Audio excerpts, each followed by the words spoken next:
Well, this is the second installment on the Epiphany, and in this installment, I would like to go back and cover some details that will ground the story of the Epiphany in the prophecy of the Old Testament scriptures. And so, if you're interested in who the Magi might have been, or why stargazers, who are pretty universally in Scripture, from the Old Testament to the New Testament, um, uh, put on the blacklist, the naughty list. How is it then that these magi, these magicians from the East, um, follow a star to worship Jesus if astrology is verboten in both the Old and the New Testament? Well, let's dive right into that, and may God bless us and help us to be concise here. I mentioned in the first video tradition, and there are two bits of tradition that come in here. I mentioned the first one last time, which is that on the wall of the Church of the Nativity in Bethlehem, there are these figures who look very much like Parthians or Persians. They look like something out of the stories of Aladdin's Arabian Nights. And in fact, during one invasion from the East, it worked out well for the Church of the Nativity, because the invaders, seeing people like them pictured on the walls, decided to let that church stand and not to destroy it, since it was clearly honoring their people. Now, the other bit of tradition that fits in here is found in the catacombs of Rome. And in the catacombs of Rome, there's a depiction of the Blessed Virgin, and next to her is a star, and pointing to the star is a figure by the name of Balaam. And Balaam is, like the Magi themselves, an enigmatic figure from the East who somehow received special revelation from the true and the living God. In fact, he identifies the true and the living God by his covenant name, the name associated with the meeting that Moses has with God at the burning bush, in which God tells him, in response to the question, who shall I tell them sent me? Tell them I am has sent you. Well, the name associated with that phrase, I am, which the Jews sometimes call the tetragrammaton, Yod He, I should say it this way, Yod He, Vav He. We would write it in English, Y, H, W, H, or J, H, V, H. This is the name of the covenant God of Israel, the special name by which he revealed himself to Moses. And yet, when the Israelites come out of Egypt, and they begin to encounter friction from the people in the region between them and the promised land of Canaan, that's where this chap, Balaam, comes into play. The relatives, the cousins of the people of Moses, let's call them here, the descendants of Jacob, their cousins, the Moabites, are not happy about them passing through the wilderness on their way to the promised land. And so the king of Moab gets himself in quite a tither, and he calls upon this prophet from the east,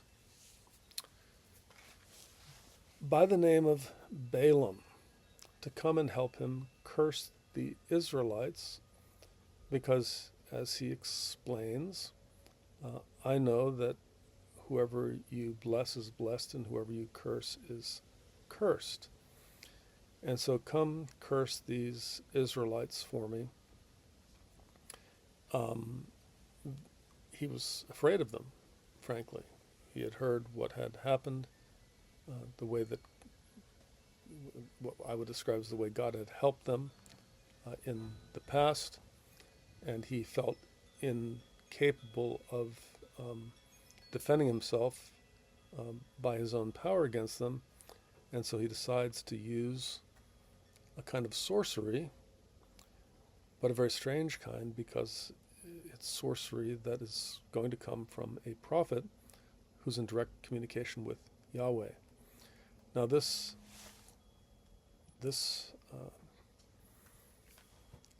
whole concept is a kind of an, I don't know if I want to say it's an anomaly, because there are a couple of people like this in the Old Testament. There's Melchizedek, who appears kind of out of nowhere as Abraham is traveling the countryside. And he is a priest of God Most High, and Abraham pays tithes to him. And Melchizedek brings out bread and wine to Abraham. And there's sort of a very enigmatic picture there for the Jewish folk. And then for the Christians, there's sort of this picture that reminds us of the bread and wine of the Eucharist. I suppose for the Jews, it could remind them of the bread and wine of the Oneg Shabbat. And yet, who is this person who is not part of Abraham's entourage, not part of his people, it doesn't seem, at least, and yet he is a priest of God Most High. And Abraham clarifies that they're worshiping the Lord, covenant God of Israel, in his discussion with Melchizedek. And then there's Job, whose story has the ring of antiquity to it. It seems to come from a time long past. And Job also, like Balaam and like the Magi, is a man of the East, from the peoples of the East. And he also knows God. And he even has a sense of the theology of the resurrection. He believes that he will see God one day after he dies, that he'll stand before God face to face with him. And he's recognized by God as a righteous person, even though he's not part of the people of Israel. We have no idea if he was even circumcised or anything like that. And yet he knows God, and God knows him. God blesses him. And so Balaam is a person in some ways similar to these two. He, like Job, he's a man of the East. Now in his case, we know specifically where he was from. He was from an area called Aram, and it's right, his hometown was right on the edge of the Euphrates River, so sort of the extreme edge of Syria, just before you pass over across the river into the next region. And that's the general area where Abraham had originally come from. And in fact, there's a creed in the Old Testament in which the Israelites recite, "My father was a wandering Aramean." And so possibly this chap may have even spoken a dialect very similar to what the Jews spoke. But the point is that he was from the East, from the area where Jacob sojourned in his younger days when he had fled from his brother Esau, left the promised land and ran back to their home territory. It was near the area, at least, where Abram had come from originally. And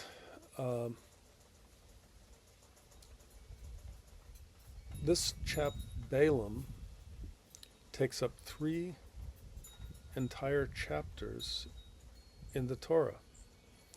So he's not just in the prophetic writings or the Psalms or the wisdom literature.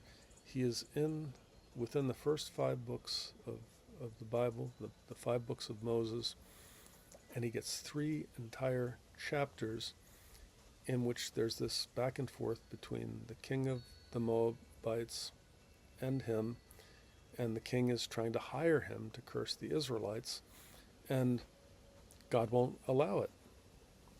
And Balaam apparently wants to make the money that the king of Moab is offering him, and so he keeps trying again and again, or if you're from Canada, again and again, to somehow get God to allow him to curse the Israelites. And God gets so upset with him that he comes very close to having an angel kill him.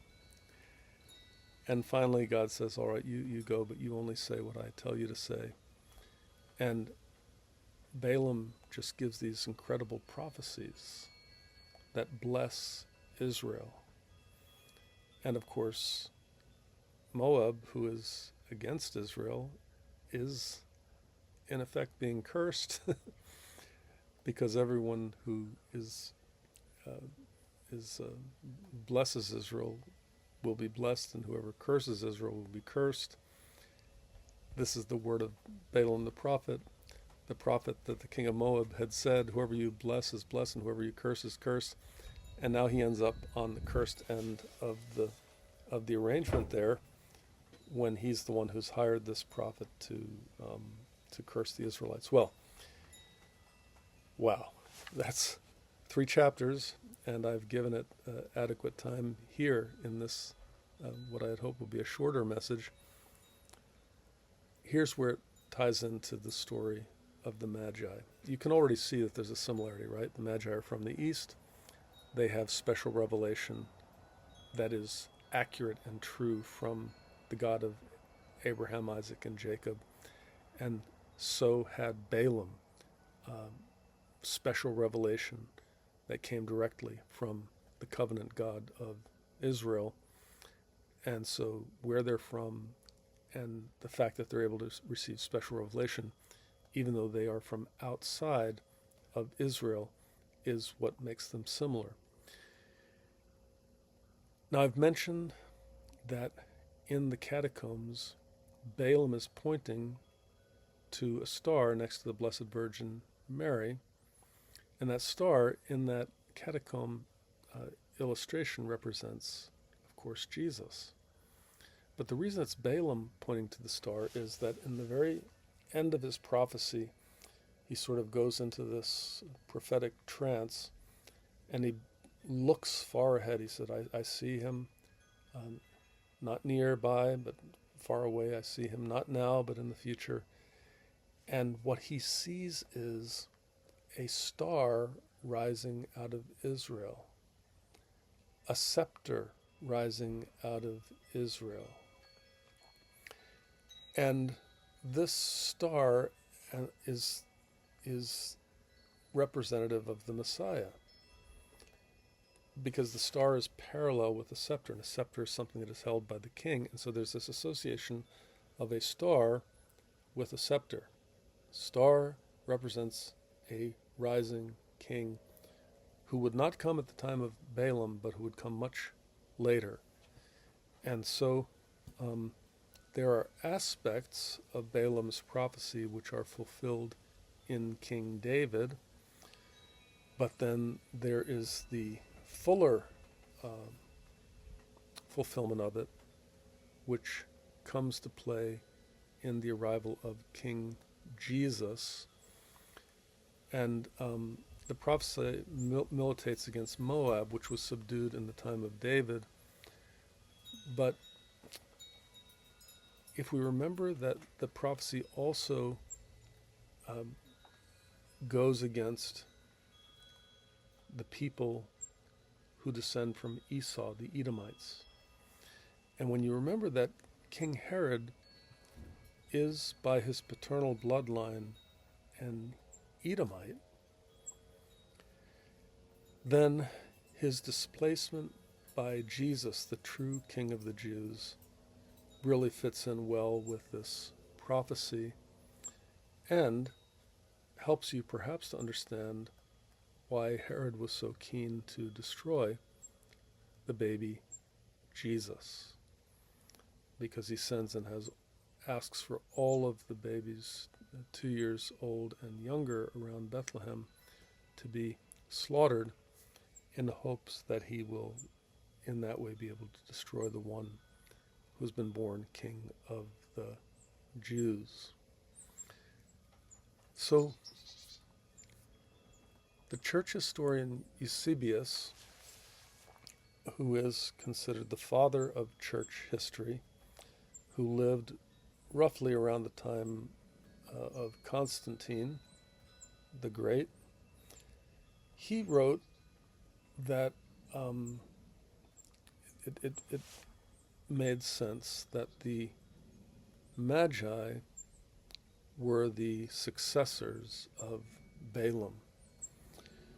And so what you have in the Magi is not just some random astrologers, gazing up into the sky and getting some kind of demonic revelations or something. It's not the typical horoscope stuff or the typical fortune teller nonsense.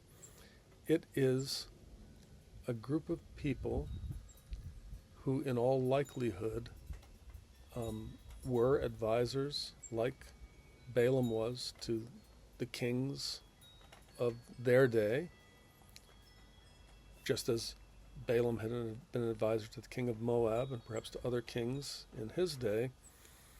And all of the ancient kingdoms had Magi, and the Parthians were especially known for their Magi.